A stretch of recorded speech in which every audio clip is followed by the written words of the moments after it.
Hello mga karosas, nandito ulit tayo ngayon sa kusina. Samahan niyo ako, magluluto tayo at saka maraming masamang balita at magandang balita.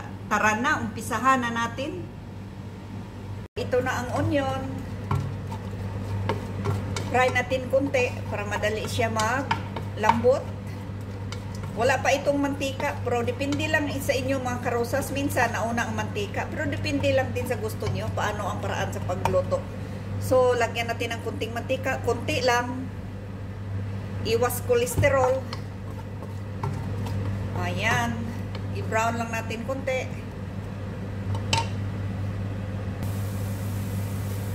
Ito na. Medyo brown na yung onion. So, isunod natin ang garlic.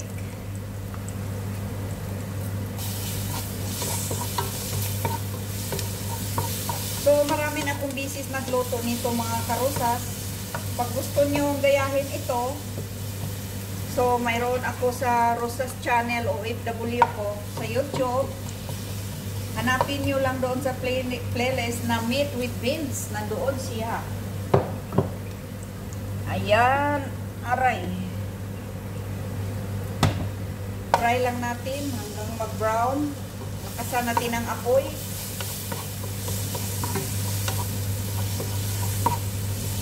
Ganito ang buhay OFW, mga karosas.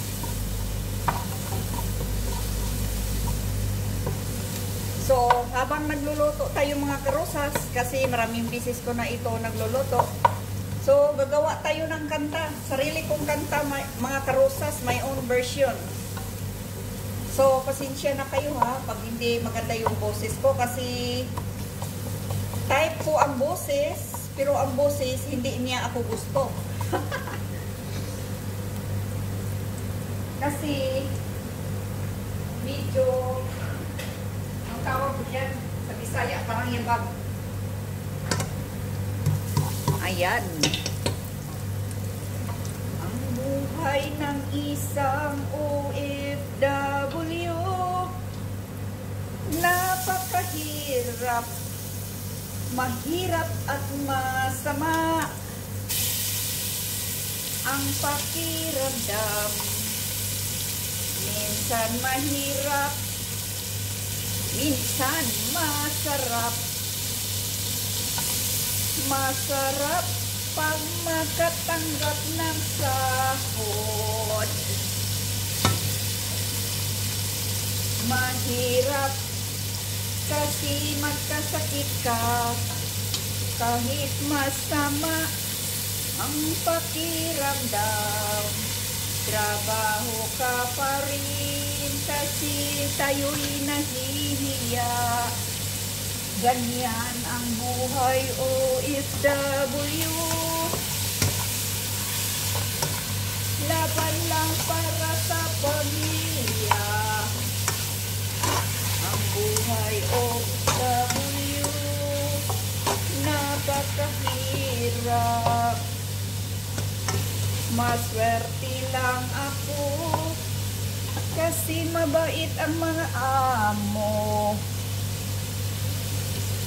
Wala akong problema sa kanila dahil sila ay mabait at may puso. Sa pagkain kahit anong klase ay matikman ko. Kahit anong gusto ko.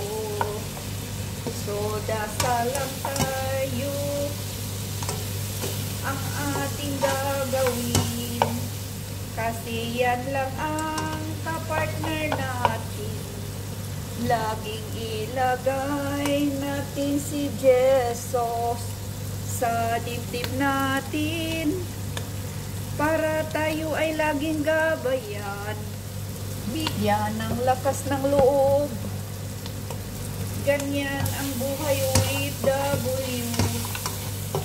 Tayo ay bayani. Bayani kung tawagin. Hanga ako sa ating mga OFW. Malakas ang loob. Huwag magpatalo. Ganyan ang buhay OFW. Napakahirap, malayo sa pamilya. Ang daming problemang matatanggap. Pero pasalamat tayo na kaya natin. Sa awa ng Diyos, tayo'y nakatagal. Pause muna natin mga karosas kasi maglagay tayo ng kamatis.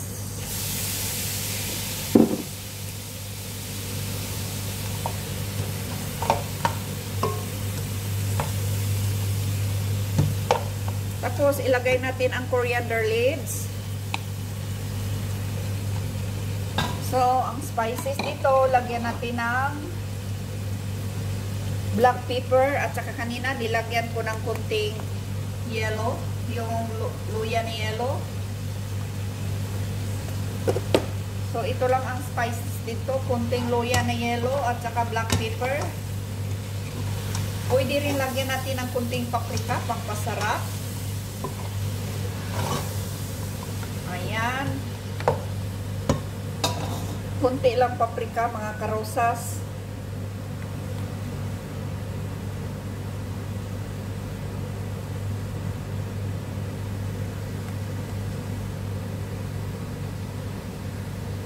Tapos mamaya kunti paglambot sa kamatis, lagyan natin ng tomato paste. Huwag lang masyado kasi pangit pag sobrang maraming tomato paste.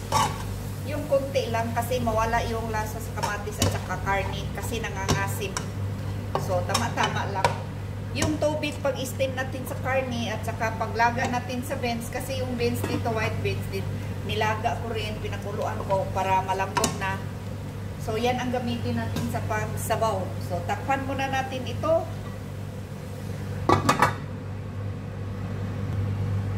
So, ito ang tomato paste natin. Disclaimer lang mga karosas, hindi ito sponsor. Pero sana naman, padalhan ako ng isang box. Ayan.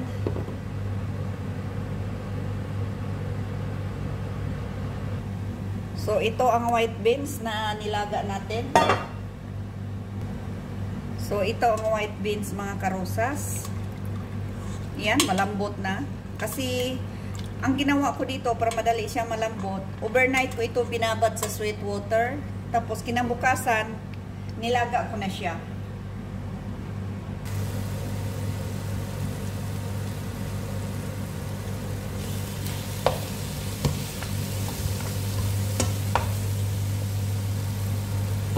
Ito na mga karosas, lagyan natin kunting tubig. Yung sabaw ito sa karne, paglaga ko. Kunti lang muna. Ayan. Pati yung karne, para madali lang siya gawin, nilagay ko ito sa steamer. Hindi steamer, I mean pressure cooker pala. So, lagyan na natin ng tomato paste. Yan, kunti lang.